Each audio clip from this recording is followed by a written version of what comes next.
හොඳයි දරුවනේ එහෙනම් අදත් ඔන්න ඔයාලට අලුත් පාඩම් කොටසක් අරගෙන මම ඒක විස්තර කරලා දෙන්න ඇවිල්ලා ඉන්නවා. ඉතින් අපි මේ වෙනකොට කතා කරලා ඉවර කරලා තියෙනවා ඔයාලගේ විද්‍යා පාඩම් කොටසේ 11 ශ්‍රේණියේ පාඩම් දෙකක ඔයාලට අමාරුයි කියලා හිතෙන පොඩි කොටස් දෙකක්. එකක් තමයි අපි මුලින්ම සාකච්ඡා කරා ඔයාලගේ මානව දේහ ක්‍රියාවලිය කියන පාඩමේ මිනිසාගේ රුධිරයේ ග්ලූකෝස් ප්‍රමාණය යාමනය කරන විදිය. ඊළඟට අපි සාකච්ඡා කරා ඔයාලගේ විද්‍යුත් රසායන කියන පාඩමේ යකඩ මලබැඳීම යටතේ යකඩ මලබැඳීමෙන් ආරක්ෂා කරගන්න විදිහ ගැන. ඒකෙදි දීලෝහාචරණ කියන සංසිද්ධිය සහ ඒකට අදාළ ටිකක් අමාරු පරීක්ෂණයක් තියෙනවා. අපි ඒක සාකච්ඡා කරා. අද දවසේදී මම ඔය කට්ටියත් එක්ක සාකච්ඡා කරන්න බලාපොරොත්තු වෙන්නේ 10 ශ්‍රේණියේ ජීවයේ රසායනික පදනම කියන පාඩමේ කාබෝහයිඩ්‍රේට් සංයෝග අඳුනගන්න සිද්ධ කරන පරීක්ෂණ ගැන. ඔයාලා දන්නවා ඔයාලගේ සාමාන්‍ය පෙළ විභාගෙට 10 ශ්‍රේණියේ පාඩම් 20න් සහ 11 ශ්‍රේණියේ තියෙන පාඩම් 15න්. ඒ කියන්නේ පාඩම් 35කින් ප්‍රශ්න අහනවා. මේ වෙනකොට 10 ශ්‍රේණියේ කොටස් අමතක වෙලත් ඇති. 10 ශ්‍රේණියේ කොටස් මතක නැතුව ඇති. ඒ නිසා මම 10 ශ්‍රේණියේ කොටස් ටිකක් මතක් කරලා ඔය කට්ටියට ඒක පොඩ්ඩක් ඔලුවට දාන්න හිතුවා. ඒ නිසා ඒක හැමෝම බලන්න 10 ශ්‍රේණියේ දරුවොත් බලන්න. දැනට 11 ශ්‍රේණියේ දරුවෝ ඊළඟට මේ පාර විභාගයට සූදානම් වෙන විභාගෙ ලියන දරුවෝ මේ හැමෝම බලන්න.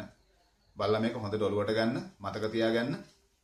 ඒ වගේම අද උගන්වන මේ පරීක්ෂණ ටික ඉවර කරලා මම අවසානයේ ඔයාලගෙන් ප්‍රශ්න ටිකක් අහනවා. ඒ ප්‍රශ්න ටිකට උත්තර දෙන්න පුළුවන්ද කියලා බලන්න. ඒ ප්‍රශ්න ටිකට උත්තර දෙන්න ඔයාලට හැකියාවක් තියෙනවා නම් මේ පාඩම් කොටසෙන් එන ප්‍රශ්න ටික ලියා ගන්න පුළුවන්. ඒ නිසා අපි යමු පාඩමට නම් වැඩි වෙලාවක් ගන්න නැතුව මම එහෙනම් දල වශයෙන් කාබෝහයිඩ්‍රේට් සම්බන්ධ පරීක්ෂණ ටික කතා කරන්න කලින් මේ පාඩමේ ඔයාලා මොනවද කතා කරන්න කියලා පොඩ්ඩක් මතක් කරගන්න. ඔයාලට මතක ඇති අපි ඉගෙනගෙන තියෙනවා ඔයාලගේ ජීවයේ රසායනික හා රසායනික පදනම කියන පාඩමේදී ඔයාලා මුලින්ම ජීවියෙකුගේ දේහය හදන්න වැදගත් වෙන මූලද්‍රව්‍ය සම්බන්ධව කතා කරනවා. පෘථිවියේ මූලද්‍රව්‍ය 92ක් තියෙනවා කියලා කියනවා. ඒකෙන් 25ක් පමණ ජීවියෙකුගේ දේහය හදද්දී ඕන වෙනවා කියලා අපි සාකච්ඡා කරලා තියෙනවා. එතනින් පස්සේ සජීවී පදාර්ථය එහෙම නැත්නම් ජීවියෙකුගේ දේහයේ තියෙන සංයෝග කියන මාතෘකාව කතා කරලා තියෙනවා. ඒ සංයෝග කියන මාතෘකාවේදී ජීවි දේහයේ තියෙන සංයෝග ප්‍රධාන වශයෙන් කොටස් දෙකකට බෙදනවා. එකක් තමයි අකාබනික සංයෝග, අනිත් එක කාබනික සංයෝග. අකාබනික සංයෝග යටතේ තියෙන ජලය වගේ දේවල්. කාබනික සංයෝග යටතේ අපි ප්‍රධාන කාබනික සංයෝග 4ක් ඉගෙන ගන්නවා. එකක් තමයි කාබෝහයිඩ්‍රේට්, ඊළඟට ප්‍රෝටීන, ඊළඟට ලිපිඩ, ඊළඟට න්‍යෂ්ටික අම්ල. වෙන මේකෙන් එහෙනම් අද අපි තෝරාගෙන තියෙන්නේ කාබෝහයිඩ්‍රේට් කියන කොටස. ඔයාලා දන්නවා ළමයි කාබෝහයිඩ්‍රේට් එකක් කියන එක ගත්තොත් එහෙම කාබෝහයිඩ්‍රේට් ප්‍රධාන වශයෙන් බෙදෙනවා වර්ග 3කට. මම ඔයාලට කෙටියෙන් දානවා කාබෝහයිඩ්‍රේට් කියන එක බෙදෙනවා වර්ග 3කට. කට්ටියට මතක ඇති. පළවෙනි එක තමයි මොනොසැකරයිඩ් කියන එක. දෙවෙනි එක ඩයිසැකරයිඩ්. තුන්වෙනි එක තමයි පොලිසැකරයිඩ් කියන එක. එහෙනම් කාබෝහයිඩ්‍රේට් කාණ්ඩ කොටස් 3යි. මොනොසැකරයිඩ්, ඩයිසැකරයිඩ්, පොලිසැකරයිඩ්. අපි මේ මොනොසැකරයිඩ් යටතේ ඉගෙන ගන්නවා 3 දෙනෙක් ගැන. එකක් මම කෙටියෙන් සඳහන් කරනවා. එකක් තමයි දරුවනේ ග්ලූකෝස් කියන්නේ. දෙවෙනි එක තමයි ෆ්‍රොක්ටෝස් සම්බන්ධව. තුන්වෙනි එක තමයි ගැලැක්ටෝස් සම්බන්ධව. හරිනේ? ඊළඟට ඩයිසැකරයිඩ් යටතේ අපි අධ්‍යයනය කරනවා මෝල්ටෝස් කියන එක්කෙනාව. මෝල්ටෝස් කියන එක්කෙනාව අධ්‍යයනය කරනවා. ඊළඟට අපි අධ්‍යයනය කරනවා ඉගෙන ගන්නවා සුක්‍රෝස් ගැන. ඊළඟට අපි ඉගෙන ගන්නවා ලැක්ටෝස් ගැන. පොලිසැකරයිඩ් යටතේ ඔයාලගේ සාමාන්‍ය පෙළ විෂය නිර්දේශයේ පොලිසැකරයිඩ් 3ක් ඉගෙන ගන්නවා. ප්‍රධාන වශයෙන් අපි කතා කරනවා මොලිකෝම් පිෂ්ඨය ගැන. ඊළඟට අපි කතා කරනවා සෙලියුලෝස් ගැන. සෙලියුලෝස් ගැන. ඊළඟට අපි කතා කරනවා ග්ලයිකෝජන් කියන එක්කෙනා ගැන. ග්ලයිකෝජන්. එහෙනම් ඔන්න පාඩමේ කාබෝහයිඩ්‍රේට් සම්බන්ධව අපි ඉගෙන ගන්න දේවල් පිළිබඳව මූලික වශයෙන් අඳින්නීමක් කරා. කාබෝහයිඩ්‍රේට් කියන කට්ටිය බෙදනවා කොටස් 3කට මොනොසැකරයිඩ්, ඩයිසැකරයිඩ් සහ පොලිසැකරයිඩ් විදිහට. මොනොසැකරයිඩ් යටතේ අපි ඉගෙන ගන්නවා ග්ලූකෝස්, ෆ්‍රොක්ටෝස්, ගැලැක්ටෝස් කියන තුන් දෙනා. ඩයිසැකරයිඩ් යටතේ ඉගෙන ගන්නවා මෝල්ටෝස්, සුක්‍රෝස්, ලැක්ටෝස් කියන තුන් දෙනා. පොලිසැකරයිඩ් යටතේ අපි පොලිසැකරයිඩ් ගණනාවක් තියෙනවා. ඒකෙන් 3ක් ඉගෙන ගන්නවා ඔයාලගේ විෂය නිර්දේශයේ පිෂ්ඨය, සෙලියුලෝස් සහ ග්ලයිකෝජන්. දැන් අපි බලමු එහෙනම් අද අපේ මාතෘකාව කාබෝහයිඩ්‍රේට් සංයෝග හඳුනා ගැනීමේ පරීක්ෂණ කියන එක. එහෙනම් බලමු ඔයාලා මේ ඉගෙන ගන්න කාබෝහයිඩ්‍රේට් වර්ග අතරින් අද දවසේ මේ පරීක්ෂණ පාවිච්චි කරලා අඳුනගන්නේ කාවද කියලා. එහෙනම් බලන්න ඔයාලා මේ පරීක්ෂණ වලින් අද ඉගෙන ගන්නවා මෙන්න මේ සියලුම මොනොසැකරයිඩ් අඳුනගන්න විදිය. මම ඒකට පරීක්ෂණයක් කතා කරනවා. ඊළඟට මෙන්න මේ සියලුම ඩයිසැකරයිඩ් අඳුනගන්න විදිය. ඒකටත් පරීක්ෂණයක් කතා කරනවා. ඊළඟට පොලිසැකරයිඩ් තුන අතරින් පිෂ්ඨය කියන පොලිසැකරයිඩ් අඳුනගන්න විදිය. ඒක කතා කරනවා. එහෙනම් මොනොසැකරයිඩ් සියල්ලම අඳුනගන්න විදිය කතා කරනවා. ඩයිසැකරයිඩ් සියල්ලම අඳුනගන්න විදිය කතා කරනවා. ඊළඟට පොලිසැකරයිඩ් තුන අතරින් පිෂ්ඨය අඳුනගන්න විදිය විශේෂයෙන් කතා කරනවා. හොඳයි. එහෙනම් මේකත් මම කෙටි සටහනක් විදියට බෝඩ් එකේ ඔයාලට පරීක්ෂණේ උගන්වනවා. බලයක හොඳට බලන්න. බලලා අවශ්‍ය කට්ටිය කොලයකට ෂෝට් නෝට් එකක් විදිහට අරගන්න. එක්සෑම් එක දක්වා මතක තියාගන්න. එක්සෑම් එකෙන් පස්සේ හොඳට මතක තියාගන්න. හොඳයි. එහෙනම් අපි ඊළඟට බලමු මේ පරීක්ෂණ තුනෙන් මොනසකරයිඩ් අඳුරගන්නේ කොහොමද කියලා. මොනසකරයිඩ් අඳුරගන්නේ පරීක්ෂණයක මුලින්ම කතා කරමු. බලන්න මම ඔයාලට කෙටි සටහනක් නිර්මාණය කරන්න ඕන නිසා ළමයි බෝඩ් එක කොටස් තුනකට බෙදනවා. බෙදලා මම කතා කරනවා පරීක්ෂණ තුන. බලන්න මම මොනොසැකරයිඩ් සඳහා ටිකක් වැඩි ඉඩක් ගන්නම්. එහෙනම් බලන්න පළවෙනියට මම කතා කරන්නේ මොනොසැකරයිඩ් සඳහා.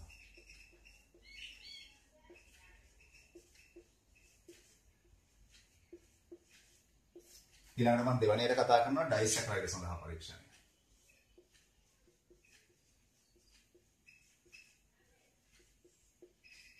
අවසානයේ මම කතා කරනවා පොලිසැකරයිඩ් සඳහා පරීක්ෂණය.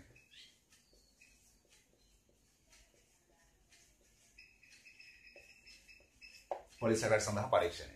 හරිද? එහෙනම් අපි බලමු මේ මොනොසැකරයිඩ්, ඩයිසැකරයිඩ්, පොලිසැකරයිඩ් මේ කට්ටිය කොහොමද අඳුනගන්නේ කියලා. ළමයි නම් මොනොසැකරයිඩ් යටතේ අපිට කතා කරන්න පුළුවන් ග්ලූකෝස් අඳුනගන්න පුළුවන්, ඊළඟට ෆ්‍රුක්ටෝස් අඳුනගන්න පුළුවන්, ඊළඟට ගැලැක්ටෝස් අඳුනගන්න පුළුවන්. මේ මොනොසැකරයිඩ් වලට සිද්ධ කරන පරීක්ෂණයයි ඩයිසැකරයිඩ් වලට කරන පරීක්ෂණය ළමයි දෙකම එක වගේ. මේ දෙකම සමානයි. හරිද? මම ඉස්සරහට සාකච්ඡා කරන්න යද්දි පැහැදිලි කරන්න. එතකොට මේ මොනොසැකරයිඩ් වලට සිද්ධ කරන පරීක්ෂණයේදී ග්ලූකෝස්, ෆ්‍රුක්ටෝස්, ගැලැක්ටෝස් කියන මොනොසැකරයිඩ් තුනම සහ ඩයිසැකරයිඩ් තුනෙන් සුක්‍රෝස් හැරුණාම ඊළඟට තියෙන මෝල්ටෝස් සහ ලැක්ටෝස් කියන ඩයිසැකරයිඩ් දෙකත් මෙන්න මේ පරීක්ෂණයම අඳුනගන්න පුළුවන්. ඒ නිසා මම මේ මොනොසැකරයිඩ් අඳුනා ගැනීමේ පරීක්ෂණය කියලා මම දානවා මොනවාද? මෝල්ටෝස් කියන ඩයිසැකරයිඩ් දානවා, ඊළඟට ලැක්ටෝස් කියන එක කියලා දානවා. සුක්‍රෝස් දාන්නේ. හරිනේ? එහෙනම් මොනොසැකරයිඩ් අඳුනා ගැනීමේ පරීක්ෂණයෙන් අපිට මොනොසැකරයිඩ් තුනම අඳුන ගන්න පුළුවන්. ඊට අමතරව මෝල්ටෝස් සහ ලැක්ටෝස් කියන ඩයිසැකරයිඩ් දෙකත් අඳුන ගැනීමේ හැකියාව තියෙනවා. දැන් එහෙනම් බලමු කොහොමද මේ පරීක්ෂණය කරන්න කියලා.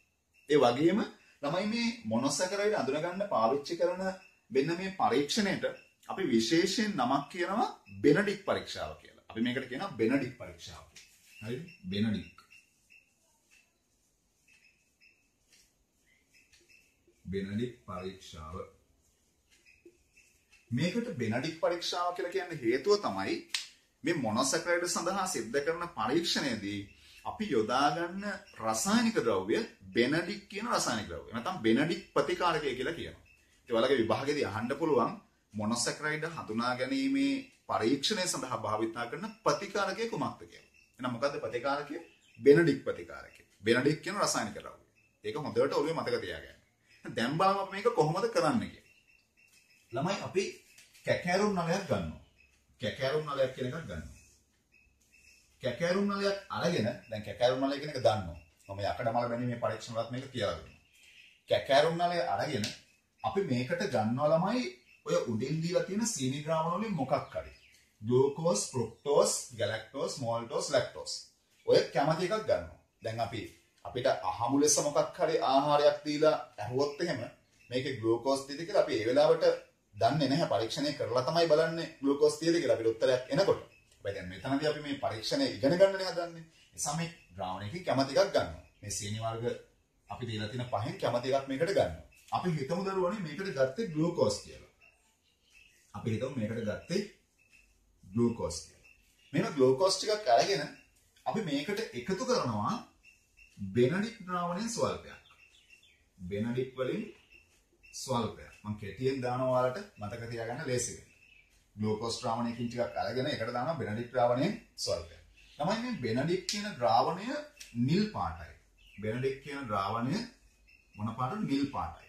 ග්ලූකෝස් කෙනෙක් කියන අපි දන්නවා වතුර දිය කරලා ජලයත් එක්ක මිශ්‍ර කරලා පස්සේ ග්ලූකෝස් වල තියෙන අවර්ණ ගතියක් තියෙන ද්‍රාවණයක්. ග්ලූකෝස් කෙනෙක් කියන අපි දන්නවා ඔයාලගේ නිවාසාන්තර ක්‍රීඩාවල දිහම දුවනකොට කන්නේ නේ කටේ දාගන්න.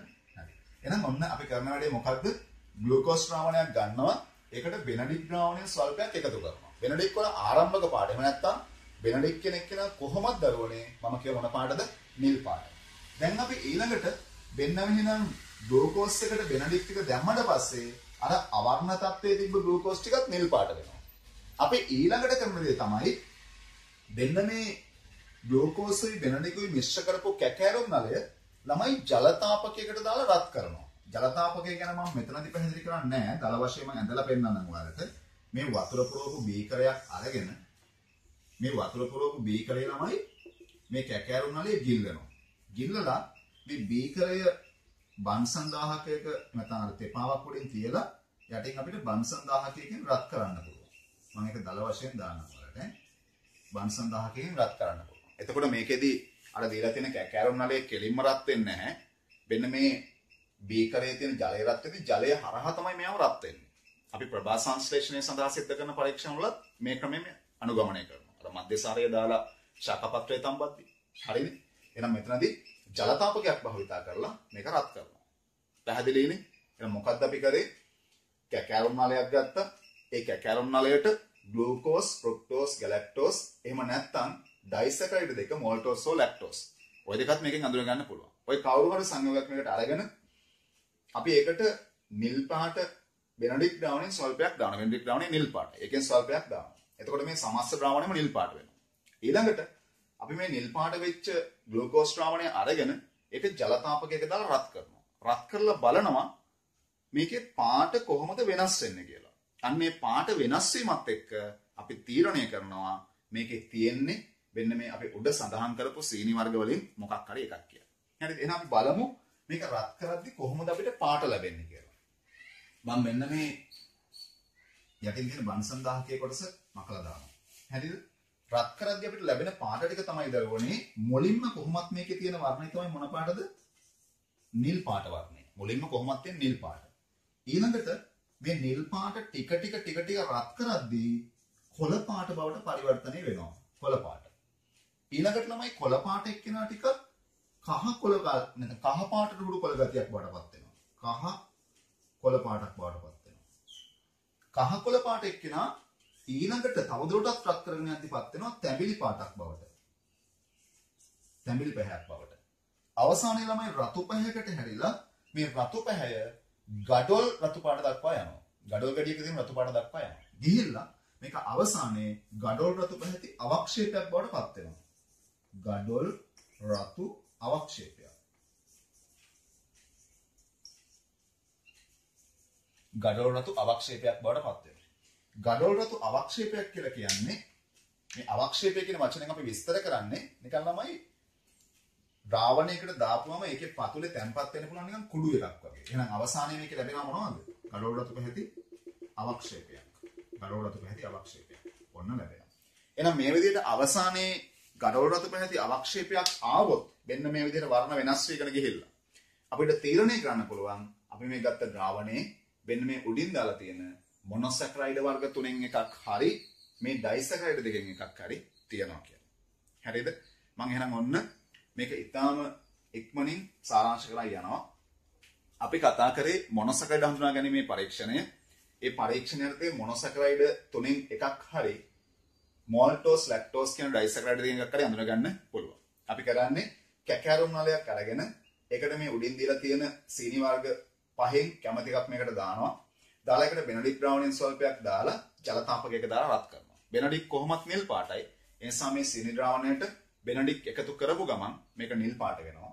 එතනින් පස්සේ ජල තාපකයක දාලා රත් කරද්දී මෙන්න මේ විදිහට නිල් ඊළඟට කොළ කහ කොළ ඊළඟට තැඹිලි ගඩොල් රතු පැහැති අවක්ෂේපයක් එහෙම නැත්නම් ගඩොල් රතු පැහැති කුඩු එකක් දක්වා මේකේ වර්ණය වෙනස් වෙනවා. ඉතින් මේ විදිහට වර්ණය වෙනස් වුණොත් අපිට තීරණය කරන්න පුළුවන් වෙන්න මේ අපි ගත්ත සීනි එහෙම තමයි ගත්ත ද්‍රාවණයේ ග්ලූකෝස් හරි වෙන්න මේ අනිත් හතර දෙනාගෙන් කවුරු හරි තියෙනවා කියලා. පැහැදිලිද? ඕක තමයි මොනොසැකරයිඩ් අඳුනා ගැනීමේ පරීක්ෂණය. මම අවසානට ප්‍රශ්න කිහිපයක් අහද්දි මේක හොඳට ඔළුවේ තියෙනවා. එහෙනම් මේ විදිහට පොඩි සටහනක් ගහගන්න මතක තියාගන්න. දිග හැලිය අවශ්‍ය නැහැ. හරිනේ? අපි එහෙනම් බලමු ඊළඟට ඩයිසැකරයිඩ් හඳුනා ගැනීමේ පරීක්ෂණය. මේක 아무තු පරීක්ෂණයක් නෙවෙයි දරුවනේ. මොනොසැකරයිඩ් වලට කරපු පරීක්ෂණයම තමයි. ලේසි. හරිනේ? එසා මේක හරි සරලව මේකත් ඔලුවට දාගන්න. බලන්න මේ අපි කතා කරන මේ ඩයිසැකරයිඩ් හඳුනා ගැනීමේ පරීක්ෂණයේදී අපි විශේෂයෙන්ම අඳුර ගන්න හදන්නේ කාවද? සුක්‍රෝස්. ඇයි අපි මොනොසැකරයිඩ් හඳුනා ගැනීමේ පරීක්ෂණයෙන්ම මෝල්ටෝස් සහ ලැක්ටෝස් කියන ඩයිසැකරයිඩ් දෙක අඳුනගත්තා. අඳුනගන්න බැරි වුණේ සුක්‍රෝස් කියන ඩයිසැකරයිඩ් විතරයි. ඒ නිසා එයාට අපි කරනවා පරීක්ෂණයක්. ඒතරෝ එයාට කරන්නේ අර අපි මොනොසැකරයිඩ් වලට සිද්ධ කරපු බෙනඩික් පරීක්ෂාවම තමයි. හැබැයි බෙනඩික් පරීක්ෂාව තමයි කියලා අපි ඒකම කරාට බෙනඩික් පරීක්ෂාව චුට්ටක් වෙනස් කරලා තමයි කරන්නේ. හරිනේ චූටි ක්‍රමයක් අනුගමනය කරලා අඳුන ගන්නවා. එහෙනම් මේකටත් ඇත්තටම කරන පරීක්ෂාවේ නම මොකද්ද? බෙනඩික් පරීක්ෂාව. ගන්නෙ බෙනඩික් කියන රසායනික ද්‍රව්‍යම තමයි. ඒ නිසා මම මෙතනින් දානවා ඔයාලගේ කෙටි සටහනේ බෙනඩික් පරීක්ෂාව කියලා. බෙනඩික් පරීක්ෂාව. හරිනේ? බෙනඩික් පරීක්ෂාව. එහෙනම් බලමු අපි කොහොමද මේක කරන්නේ කියලා. හරිද? බෙනඩික් පරීක්ෂාව නේ කියන්නේ ගන්නෙ බෙනඩික් කියන රසායනික ද්‍රව්‍යම තමයි. බලන්න අපි දරුවෝ අංක 1 පළවෙනි අවස්ථාවේදී කැකෑරුම් නලයක් ගන්නවා. ඔන්න කැකෑරුම් නලයක් ගත්තා. හරිද? කැකෑරුම් නලයක් අරගෙන මේකට සුක්‍රෝස් ද්‍රාවණයකින් ටිකක් දානවා. සුක්‍රෝස් ජලය තුල දී කරලා හදාගත්ත ද්‍රාවණයකින් ටිකක් දානවා. තාම මේකට එකතු කරන පුතේ බෙනඩික් ස්වල්පයක්. බෙනඩික් ස්වල්පයක්. සුක්‍රෝස් ද්‍රාවණයක් අරගෙන ඒකට දානවා බෙනඩික් ස්වල්පයක්. කලින් වගේම මෙන්න මේ කැකෑරුම් නලය අපි දානවා මොකේකටද? ජලතාපකයකට. ජලතාපකයකට දාලා රත් කරනවා. හරිනේ? මෙයාව ජලතාපකයකට දාලා කලින් වගේම රත් කරනවා. ජලතාපකයකට දාලා රත් කරලා අපි බලනවා අර කලින් වගේ නිල් පැහැ ඉඳන් ගඩොල් රතු පැහැති අවක්ෂේපයක් දක්වා පාට වෙනස් වේද කියලා. දැන් මෙයා සුක්‍රෝස්නේ. ඉතින් මෙයාගේ පාට වෙනස් වෙන්නේ නැහැ එහෙම රත් කරද්දී. තිබ්බ විදිහටම තියෙනවා. එසේනම් පළවෙනි අවස්ථාවේ අපි බෙනඩික් දාලා රත් කරද්දී පාට වෙනසක් ඇති වුණේ නැහැ. වර්ණ වෙනසක් නිරීක්ෂණය වුණේ නැහැ. අපි ළමයි දෙවැනි අවස්ථාවේ කරන වැඩේ තමයි බලන්න දෙවැනි අවස්ථාවේ අපි කැකෑරුම් නලයක් ගන්නවා. කැකෑරුම් නලයක් ගන්නවා. අරගෙන හොඳට මේක තේරුම් ගන්න. අරගෙන මේකට දානවා සුක්‍රෝස් ද්‍රාවණයකින් ස්වල්පයක්. සුක්‍රෝස් ද්‍රාවණයකින් ස්වල්පයක්. ඒ නැත්නම් සුක්‍රෝස් ද්‍රාවණය මේකට එකතු කරනවා. මේකේ තියෙන සුක්‍රෝස්. තාම මේකට දානවා දරුවනේ තනුක අම්ලයක්. තනුක අම්ලයක්. තනුක අම්ල. තනුක අම්ලයක් දාන්න. හරිනේ? අපි හිතමු මේ වෙලාවේ පාවිච්චි කරන්නේ අපි HCl කියන අම්ලය කියලා. තනුක අම්ලය. හයිඩ්‍රොක්ලොරික් කියන අම්ලය. මේ විදිහට තනුක අම්ලයක් දාලා අපි මේක රත් කරනවා. මේක රත් කරනවා. හරිද? මේක රත් කරනවා. ජල තාපකයක දාලා හරි නැත්නම් මේක රත් කරනවා කොහොමද ක්‍රමයකින්. මම මෙතන රත් කරනවා කියලා පෙන්නන්න ත්‍රිකෝණයක් දාලා තියෙනවා 19 කියන එක. හරිද? මේක රත් කරනවා. මේක රත් කරලා සීතල වෙන්න තියලා මොකද නම් කරන්නේ? සුක්‍රෝස් ද්‍රාවණයක් අරගෙන ඒකට තනුක HCl වගේ තනුක අම්ලයකින් බිඳු කීපයක් එකතු කරා මේක රත් කරා. රත් කරලා සීතල වෙන්න තියලා නැවත දානවා බෙනඩික්. වෙන්න බලන්න යනවා. මේකට තනුක අම්ලයක් දාලා අපි රත් කරලා සීතල වුණාට පස්සේ සිසිල් වුණාට පස්සේ නැවත දානවා බෙනඩික්. බෙනඩික්. බෙනඩික් දාලා මෙයාම ජලතාපකයක දාලා නැවත රත් කරනවා. දෙන්න බලන්න. මේ බෙනඩික් දාලා ජලතාපකයක දාලා නැවත රත් කරනවා. වෙන්නේ එහෙනම්. බෙනඩික් දාලා ජලතාපකයක තියෙන නැවත රත් කරනවා. නේ? එහෙනම් මොකද්ද මෙයාගේදී කරේ අපි මේ පරීක්ෂණයේදී? බෙනඩික් පරීක්ෂාව ටිකක් වෙනස් විදිහකට කරලා ඒකට අම්ලයක් අවුල් කරගත්තා. මොකද්ද කරේ එහෙනම්? අපි කැකෑරුම් නලයක් ගත්තා. කැකෑරුම් නලයක් අරගෙන සුක්‍රෝස් ද්‍රාවණයෙන් ටිකක් දාලා ඒකට බෙනඩික් ද්‍රාවණයත් එකතු කරලා එතකොට මේක නිල් පාට වෙනවා කොහොමද? අපි ජලතාපකයක දාලා රත් කරා. ඒක තමයි පළවෙනි අවස්ථාවේ කරේ. පාට වෙනස් වීමක් සිද්ධ වෙනවා කියලා බැලුවා. එහෙන් පාට වෙනස් වීමක් අපි දැක්කේ නෑ. නිල් පාට එහෙම්මම තියෙනවා. ඔක තමයි පළවෙනි නිරීක්ෂණය. ඊට පස්සේ මොකද්ද කරන්නේ? වෙනත් කැකෑරුම් නලයක් අරගෙන එනත ඒ කැකෑරුම් නලයෙන් අපිට සෝලර් අයින් කරලා ගන්න පුළුවන්. වෙනත් කැකෑරුම් නලයක් අරගෙන ඒකට සුක්‍රෝස් ස්වල්පයක් දාලා ළමයි ඒකට දානවා තනු කම්ලයකින් ටිකක් බින්දු කිපයක් දානවා. දාලා රත් කරනවා. රත් කළා සිසිල් වෙනකන් තියලා ඊ ළඟට බෙනඩික් දාලා රත් කරනවා. බලනවා වර්ණ වෙනසක් වෙනවද කියලා. ඔව් වර්ණ වෙනසක් වෙනවා. එහෙනම් දෙවනි පාර අපි අර කතා කරා වගේ මෙන්න මේ පළවෙනි එකේ කතා කරා වගේ නිල් කොළ ඊළඟට කොළ කහ නැත්නම් කහ කොළ ගතියක් තියෙන වර්ණයක් තැඹිලි අවසානයේ ගඩොල් අතුමේ අවක්ෂේපයක් එනවා. පළවෙනි අවස්ථාවේ නිල් පාට එහෙම්මම තිබ්බා පාටක් ආවේ නැහැ. දෙවැනි අවස්ථාවේ නිල් පාට ගඩොල් අතුමේ අවක්ෂේපයක් දක්වා වෙනස් වුණා. කොහොමද මේකෙන් අපි තීරණය කරන්නේ මේ ද්‍රාවණයේ තිබි සුක්‍රෝස් තමයි කියලා.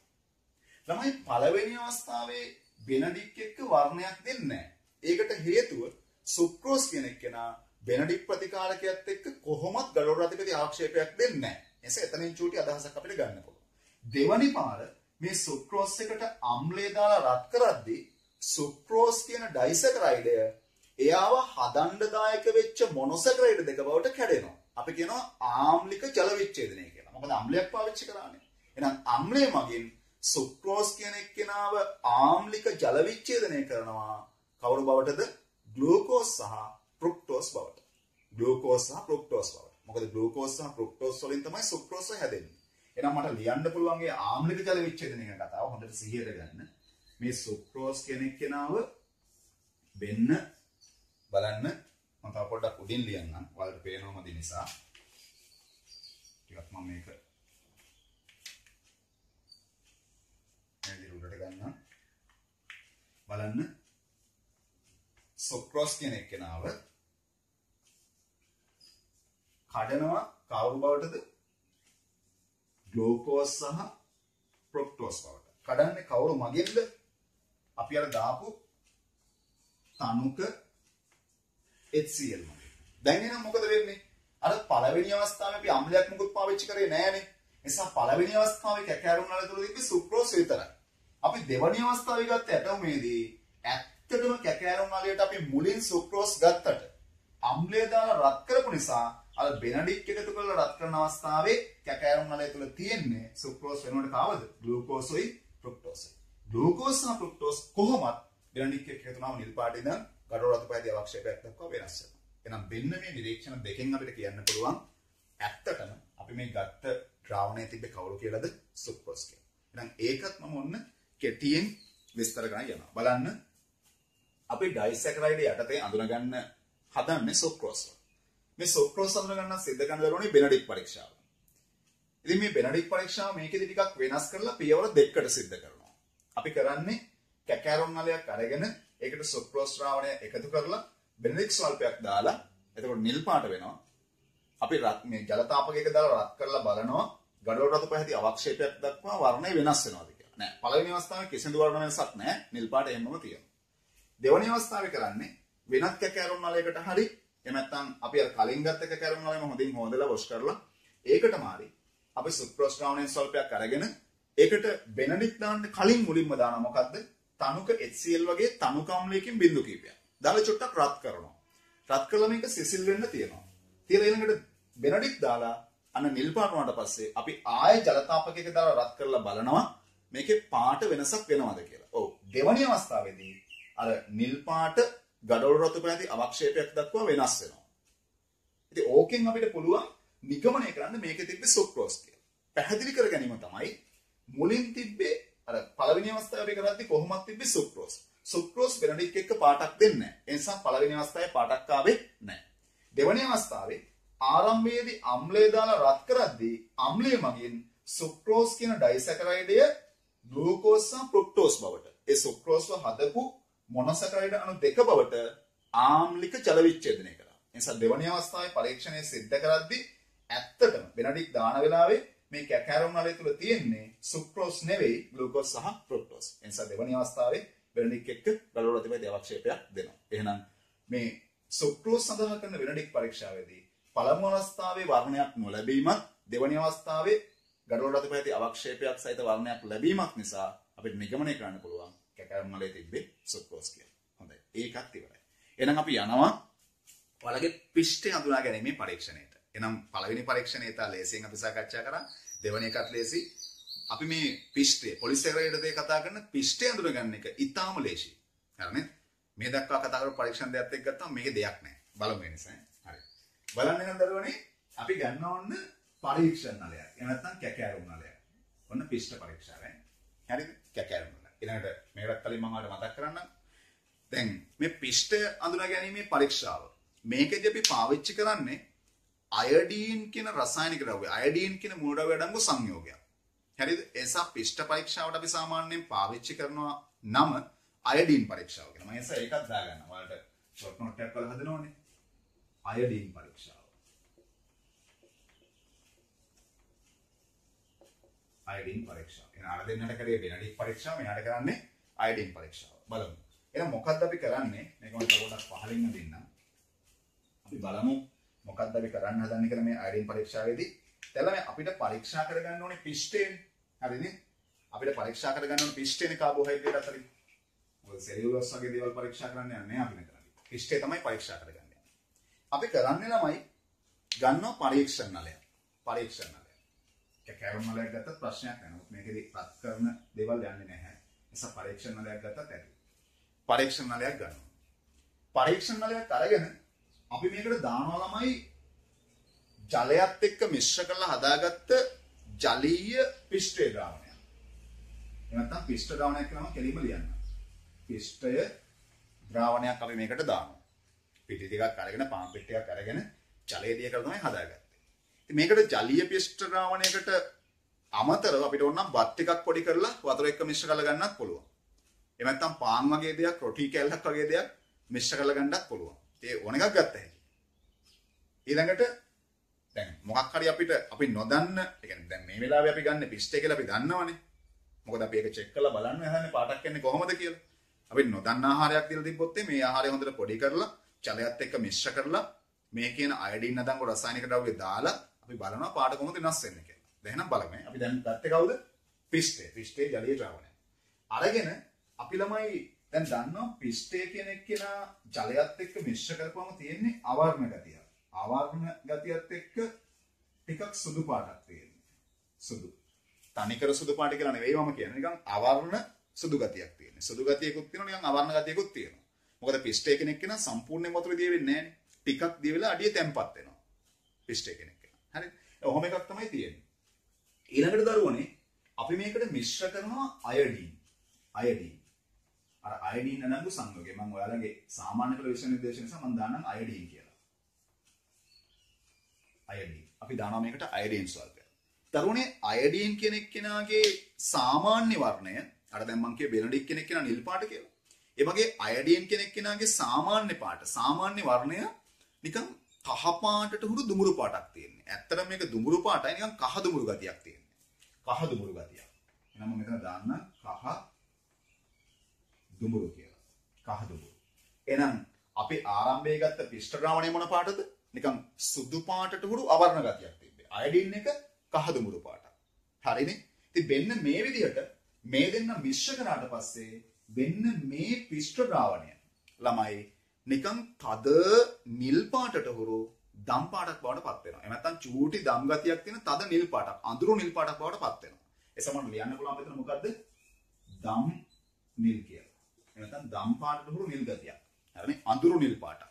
ඔන්න ඔහොම එකක් එනවා. ඉතින් මේක හරිය ලේසි. කලින් වලට වැඩියනේ. අර වර්ණ ගොඩක් මතක තියාගන්න අවශ්‍යත් නැහැ. බලන්න එහෙනම්. කොහොමද අපි කරේ? කැකෑරුම් නලයක්, එහෙම නැත්නම් පරීක්ෂණ නලයක් ගත්තා. මේකට පිෂ්ඨ ද්‍රාවණයකින් ස්වල්පයක් ගත්තා. පිෂ්ඨ ද්‍රාවණයේ කොහොමත් සුදු පාටට හුරු අවර්ණ ගතියක් තියෙනවා. අරගෙන අපි මේකට දානවා අයඩීන් අන්තර්ගත සංයෝගය. අයඩීන් දානවා අපි. හරිනේ? අයඩීන් එක්කන කහ දුමුරු පාටක් තියෙනවා. මේ දෙන්න මිශ්‍ර වුණාට පස්සේ මෙන්න මේ පිෂ්ඨය අඩංගු ද්‍රාවණය සම්පූර්ණයෙන් මොන පාට වෙනවද? නිකන් දම් ගතියක් තියෙන තද ගැඹුරු නිල් පාටක් බවට පත් වෙනවා. ඒකත් එක්ක නිගමනය කරන්න පුළුවන් මොකක්ද? අපිට මෙන්න මේ අපි ගත්ත පරීක්ෂණ නලය තුළ පිෂ්ඨය තිබුණා කියලා. එහෙනම් ඔන්න ඔය විදිහට ඔයාලගේ කාබෝහයිඩ්‍රේට් සංයෝග 3 මොනොසැකරයිඩ්, ඩයිසැකරයිඩ් සහ පොලිසැකරයිඩ් කියන කාබෝහයිඩ්‍රේට් 3 සහ ඒවට අයිති සංයෝග අඳුනා ගැනීම විස්තර කරන්න පුළුවන්. හරිද? එහෙනම් මේක හොඳටම තේරෙනවා කියලා මම හිතනවා. දැන් ඔන්න බලන්න අවසාන වතාවට. වේගයෙන් කියන් යනවා මෙන්න මේක හොඳට මතක තියාගන්න. මේ කියන් යන විදිය. බලන්න එහෙනම් ඔන්න බෝඩ් එක දිහා හොඳට බලාගන්න. අවශ්‍ය කට්ටිය මේකේ සාරාංශයක් අරගන්න. සාරාංශයක් අරගෙන ඒකත් එක්ක පාඩම් කරගන්න. එහෙනම් අපි අද කතා කරේ කාබෝහයිඩ්‍රේට් සංයෝග හඳුනා ගැනීමේ පරීක්ෂණ. ඒත් කාබෝහයිඩ්‍රේට් කාණ්ඩ තුනක් අපි කතා කරනවා මොනොසැකරයිඩ්, ඩයිසැකරයිඩ්, පොලිසැකරයිඩ්. මොනොසැකරයිඩ් අඳුරගන්න සිද්ධ කරන පරීක්ෂණයේදී ග්ලූකෝස්, ෆ්‍රුක්ටෝස්, ගැලැක්ටෝස් කියන මොනොසැකරයිඩ් තුන සහ ඊට අමතරව මෝල්ටෝස් සහ ලැක්ටෝස් කියන ඩයිසැකරයිඩ් එකක් අඳුරගන්න පුළුවන්. මේකට අපි යොදා ගන්න රසායනික ද්‍රව්‍ය තමයි බෙනඩික් කියන ප්‍රතිකාරකය. ඒ නිසා මේකට කියනවා බෙනඩික් පරීක්ෂාව කියලා. මේකදී අපි කරන්නේ කැකෑරොන් වලයක් අරගෙන ඒකට ග්ලූකෝස් සල්පයක් ගන්නවා. එහෙම නැත්නම් මේ දීලා තියෙන සීනි වර්ග වලින් මොකක් හරි ගන්නවා. අරගෙන ඒකට බෙනඩික් ද්‍රාවණයෙන් ස්වල්පයක් බිඳු කිහිපයක් දානවා. දාලා අපි බලනවා පාට මොකක්ද කියලා. සාමාන්‍යයෙන් බෙනඩික් වල පාට නිල් පාට. ඒ නිසා මේ බෙනඩික් එකතු කරාට පස්සේ සීනි ද්‍රාවණයක් නිල් පාට වෙනවා. පස්සේ මේ අපි ගත්ත පරීක්ෂණ නලය ජල තාපයක දාලා රත් කරනවා. අපිට වර්ණ විපර්යාසයක් එනවා. අර නිල් පාට කොළ ඊළඟට කහ කොළ තැඹිලි අවසානයේ ගඩොල් රතු පහේ කුඩු එකක් අවක්ෂේපයක් වඩපත් වෙලා කැකෑරුම් නලේ පතුලේ තැම්පත් වෙනවා. ඉතින් මෙන්න මේ විදිහට මේ වර්ණ විපර්යාසය ආවොත් අපිට නිගමනය කරන්න පුළුවන් මොනොසැකරයිඩ් තුනෙන් කවුරු හරි කෙනෙක් හෝ මෝල්ටෝස් ලැක්ටෝස් කියන ඩයිසැකරයිඩ් දෙකෙන් කවුරු හරි කෙනෙක් මේ කැකෑරුම් නලේ ඉන්නවා කියලා. ඒක ඉවරයි. දෙවැනි එක ඩයිසැකරයිඩ් සඳහා පරීක්ෂණය. අපි ඒකටත් සිද්ධ කරන්නේ බෙනඩික් කියන ප්‍රතිකාරකයේ පාවිච්චි කළ බෙනඩික් පරීක්ෂණය. සිද්ධ කරන විදිහ ටිකක් වෙනස්. කැකෑරුම් නලයක් ගන්නවා. අපි ඒකට සුක්‍රෝස් සල්පයක් එකතු කරලා නැත්නම් සුක්‍රෝස් ද්‍රාවණයක් අරගෙන ඒකට බෙනඩික් එකෙන් සල්පයක් දාලා ජල තාපකයක දාලා රත් කරනවා. පළවෙනි අවස්ථාවේ වර්ණ විපර්යාසයක් එන්නේ නැහැ. දෙවැනි අවස්ථාවේ අලුත් කැකෑරුම් නලයක් හරි මේ ගත් එකම හොඳින් සෝදලා පිරිසිදු කරලා හරි අරගෙන සුක්‍රෝස් ද්‍රාවණයෙන් සල්පයක් ගන්නවා. ඒකට තනුක HCl වගේ තනුක අම්ලයකින් බිඳු කිහිපයක් දානවා. දාලා රත් කරනවා. රත් කරලා ඊළඟට මේක සිසිල් වුණාම අපි කරන වැඩේ බෙනඩික් ද්‍රාවණයෙන් ස්වල්පයක් දාලා පාට වෙනසක් වෙලා කියලා බලනවා. අන්න ඒ අවස්ථාවේදී නිල් පාට කියන එක ගඩොල් රතු වේදී අවක්ෂේපයක් දක්වා වෙනස් වෙනවා. එහෙනම් පළමු අවස්ථාවේ වර්ණයක් ආවේ නැහැ. දෙවෙනි අවස්ථාවේ වර්ණයක් ආවා. බෙනඩික් පරීක්ෂාව සිද්ධ කරද්දී අපිට කියන්න පුළුවන් එතන තිබ්බේ සුක්‍රෝස් කියලා. ඔය දෙවෙනි අවස්ථාවේ වර්ණය වෙන්න හේතුව සහ පළවෙනි අවස්ථාවේ නොවෙන්න හේතුව තමයි පළවෙනි අවස්ථාවේ තිබ්බේ සුක්‍රෝස්. සුක්‍රෝස් කෙනෙක් කියන බෙනඩික් ප්‍රතිකාරකයත් එක්ක නිල් පාටක් ආවට එතනින් එහාට පාටක් එන්නේ නැහැ.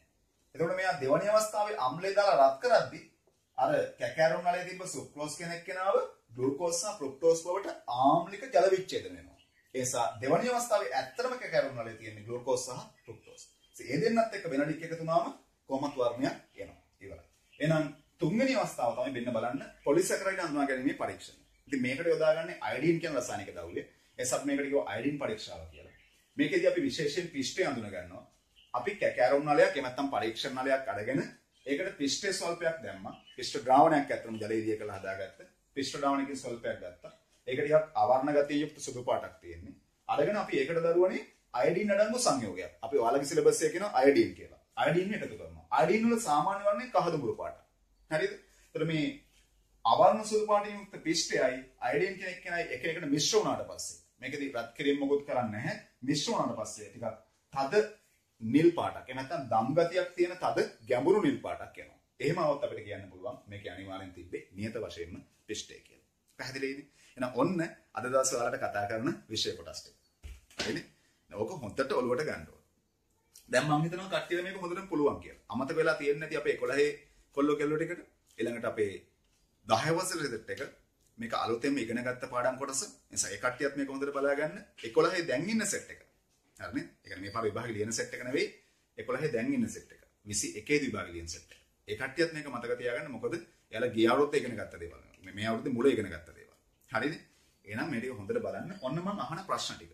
නිකන් බලන්න උත්තර දෙන්න පුළුවන්ද කියලා. හරිද? කාබෝහයිඩ්‍රේට් සංයෝග යටතේ මොනොසැකරයිඩ් අඳුනගන්න සිද්ධ කරන පරීක්ෂණයේ නම. බෙනඩික් පරීක්ෂාව. මම නිකන් සරල ටිකක් අහයනවා මතක තියලා බලන්න. බෙනඩික් පරීක්ෂාව. බෙනඩික් ප්‍රතිකාරකයේ සාමාන්‍ය වර්ණය නිල් පාට.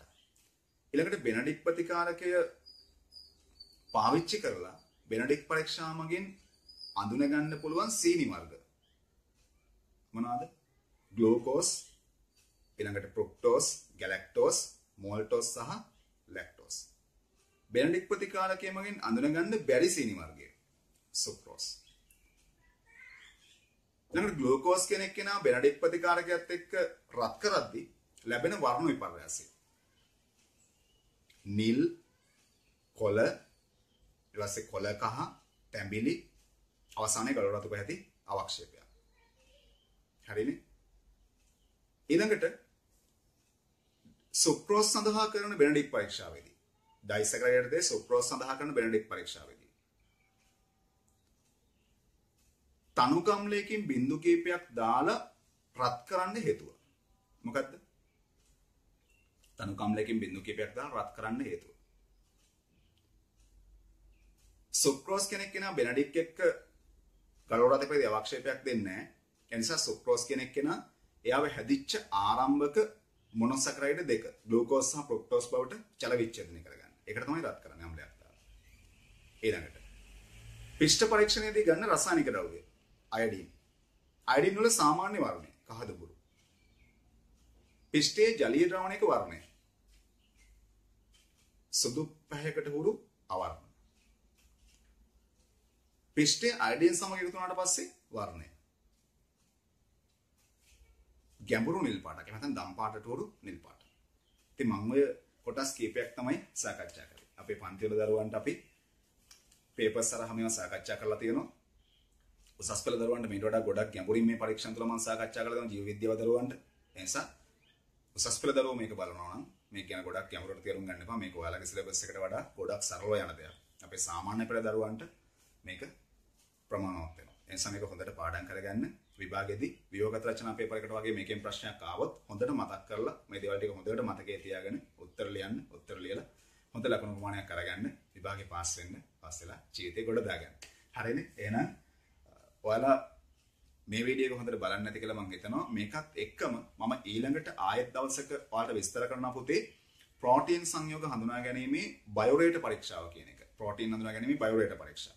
අපි ඒක කරලා තිනවා. ආයෙ මතක් කරලා දෙන්න වීඩියෝ එකකින්. මේ විදිහට කිරිසරහක් එක්ක. ඊළඟට ලිපිඩ හඳුනා ගැනීමේ සුඩාන්ත්‍රි පරීක්ෂාව. ඊට පස්සේ සාමාන්‍ය පෙළ දරුවෝ ඉගෙන ගන්නවා තව එකක් මේ ආහාර තුල එනතම් කාබනික සංයෝග තුල ආහාර තුල ජලය ඇති බව හඳුනා ගැනීමේ පරීක්ෂාව. කොබෝල්ට් ක්ලෝරයිඩ් කියන රසායනික ද්‍රව්‍ය පාවිච්චි කරලා සිද්ධ කරන එක. ඊළඟට කාබනික සංයෝග තුල ඇත්තටම කාබන් මෝල් ද්‍රව්‍ය තියෙනවා කියලා පෙන්වන පරීක්ෂාව. අර අඟුරු බවට පත් කරලා කඩදාසියක අඳින්නේ, කළු පාට එළිය අඳින්නේ ඒක කියලා දෙන්න. ඊළඟට අපි සාකච්ඡා කරනවා ආහාර තුල මස් වගේ ආහාර තුල නයිට්‍රජන් මෝල් ද්‍රව්‍ය තියෙනවා කියලා පෙන්වන පරීක්ෂණයක්. එහෙනම් ඔන්න ඔය ටික මම ඉදිරි දවසකදී සාකච්ඡා කරනවා. ඊට අමතරව මගෙන් සමහර දරුවෝ ඉල්ලීමක් කරා මේ 11 වසරේ මානව දේහ ක්‍රියාවලිය කියන පාඩමේ සංසරණයේ කොටසේ හෘදේ කොටසේ නැත්නම් හෘදේ ව්‍යුහය මතක තියාගන්න අමාරුයි කියන එක සහ මේ දිත්ත සංසරණේ තේරෙන්නේ නැහැ කියලා. එහෙනම් හෘදේ ව්‍යුහය සහ දිත්ත සංසරණයත් ඉස්සර දවසකදී මම ඔයාලත් එක්ක සාකච්ඡා කරනවා. එහෙනම් අදට මම පාඩම නවත්තන්න හදන්නේ. එහෙනම් කට්ටියව හොඳට තේරුම් අරගන්න බලන්න. ගැටලු තිබ්බොත් මට මැසේජ් කරන්න, කතා කරන්න, WhatsApp කරන්න. නැත්නම් කමෙන්ට් එකකින් හරි දාන්න. ගැටලු තියෙනවා මම ඒකට උත්තර දෙනවා, සාකච්ඡා කරනවා. ඒ වගේම ඔයාලා අපේ Science Sir A+ TV YouTube channel එක subscribe කරලා තියාගන්න. එතකොට ඔයාලට මම අලුතෙන් පාඩම් කොටසක් දාපු ගමන් බලන්න පුළුවන්. ඒකත් බලලා ඉදිරියට සාකච්ඡා කරන්න ඕන දේවල් මට කියන්න. මගෙත් එක්ක ඔයාලගේ තියෙන ගැටලු බෙදා හදා ගන්න. ඕන වෙලාවක ඔයාලගේ සයන්ස් පිළිබඳ ගැටලු එක්කට මම ඉන්නවා. එනිසා වැඩ කරමු. අපි ඉස්සරහට බලාපොරොත්තු වෙනවා අපේ උසස් පෙළ දරුවන්ට ජීව විද්‍යා පාඩම් මාලාවකුත් මේ විදිහට සාකච්ඡා කරන්න. අපි එහෙනම් බලමු. ඒ දේවල් ගැන. හොඳයි. එහෙනම් මේ හොඳට පාඩම් කරන්න තියාගන්න. අද ක්ලාස් එක නවත්තනවා. අදට ඔයාලගේ මේ පාඩම නවත්තනවා. එහෙනම් හැමෝටම ආයිබෝවන් සුබ දවසක්.